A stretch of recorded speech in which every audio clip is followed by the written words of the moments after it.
আজি অৰুণোদয় আঁচনিৰ নতুন আপডেট লৈ আহিছোঁ।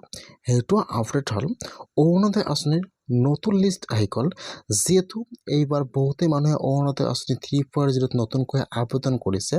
এতিয়া কিন্তু অৰুণোদয় আঁচনিৰ নতুন লিষ্ট আহি গৈছে। যিসকল মানুহৰ সেইটো লিষ্টত নাম থাকিব সেইসকল মানুহে কিন্তু এইবাৰ অৰুণোদয় আঁচনিৰ পইচা লাভ কৰিব ছেপ্টেম্বৰ মাহৰ 17 তাৰিখে। ইতিমধ্যে কিন্তু অৰুণোদয় আঁচনিৰ নতুন লিষ্ট প্ৰকাশ হৈছে আৰু কিন্তু বৰ্তমান আৰু এটা নতুন ফৰ্ম আহি গৈছে অৰুণোদয় আঁচনিৰ মুখ্যমন্ত্ৰী সুলভ ইন্ধন আঁচনিৰ ফৰ্ম। এতিয়া যিসকলে আগৰ পৰা প্ৰতিমাহে অৰুণোদয় আঁচনি পইচা লাভ কৰি আছে আৰু যিসকলে এইবাৰ অৰুণোদয় আঁচনি 3.0 নতুনকৈ আবেদন কৰিছে, যিসকলৰ নাম ভেৰিফাই হৈ গ'ল, এতিয়া কিন্তু সকলে এইটো ফৰ্ম ফিল আপ কৰি জমা কৰিব লাগিব। সুলভ ইন্ধন আঁচনিৰ ফৰ্মটো ইতিমধ্যে কিন্তু ফৰ্মটো সকলে লাভ কৰিছে। এতিয়া কিন্তু সকলোৰে অৰুণোদয় আঁচনিৰ ID নম্বৰটো লাগিব। এতিয়া যদি আপোনালোকে এইবাৰ অৰুণোদয় আঁচনি 3.0 নতুনকৈ আবেদন কৰিছে অথবা আপোনালোকে আগৰ পৰা প্ৰতিমাহে অৰুণোদয় আঁচনি পইচা লাভ কৰি আছে, কেনেকৈ আপোনালোকে অৰুণোদয় আঁচনিৰ ID নম্বৰটো চেক কৰিব আৰু আপোনালোকৰ নামটো লিষ্টত আহিছে নে অহা নাই কেনেকৈ চেক কৰিব, মই আছে এইটো ভিডিঅ'ত আপোনালোকক সম্পূৰ্ণ প্ৰচেছ ষ্টেপ বাই ষ্টেপ দেখুৱাই দি আছোঁ। আপোনালোকে জানিবলৈ হ'লে ভিডিঅ'টো সম্পূৰ্ণকৈ চাই ল'ব স্কিপ নকৰাকৈ। আৰু যদি আপোনালোকে মোৰ চেনেলত নিউ হয় মোৰ চেনেলটো ছাবস্ক্ৰাইব কৰি ৰাখি দিব।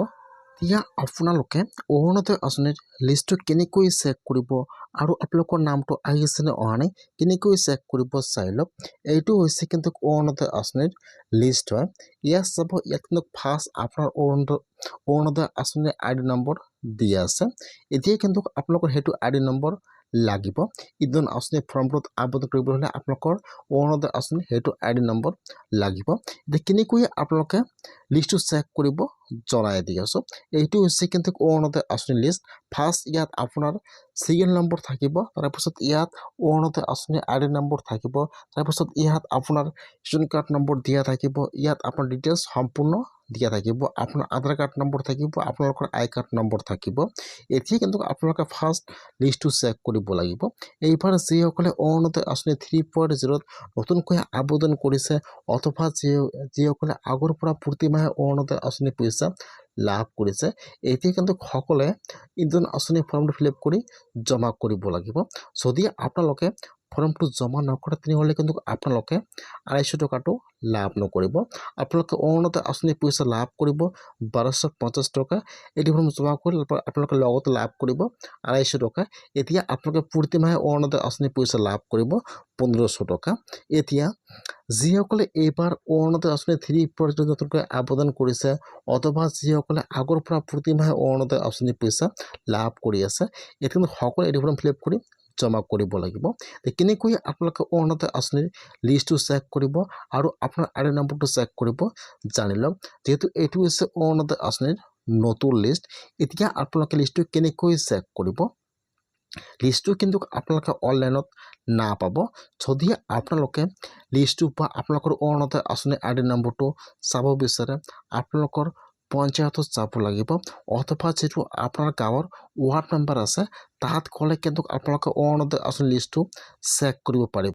যিসকলে এইবাৰ অৰুণোদয় আঁচনি 3.0 নতুনকৈ আবেদন কৰিছে বা যিসকলে আগৰ পৰা প্ৰতিমাহে অৰুণোদয় আঁচনি পইচা লাভ কৰিছে, যদি আপোনালোকে এতিয়াও মুখ্যমন্ত্ৰী সুলভ ইন্ধন আঁচনি ফৰ্মটো লাভ কৰা নাই তেনেহ'লে কিন্তু আপোনালোকে অতি সোনকালে লিষ্টটো চেক কৰক। আপোনাৰ পঞ্চায়ত অথবা আপোনাৰ গাঁৱৰ ৱাৰ্ড মেম্বাৰৰ ওচৰত যাই লিষ্টটো চেক কৰক।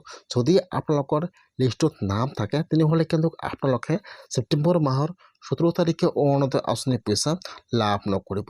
আৰু যিসকল মানুহৰ লিষ্টত নাম নাথাকিব সেইসকল মানুহ এতিয়ালৈকে অৰুণোদয় আঁচনি লাভ নকৰিব বা অৰুণোদয় আঁচনি নাপাব।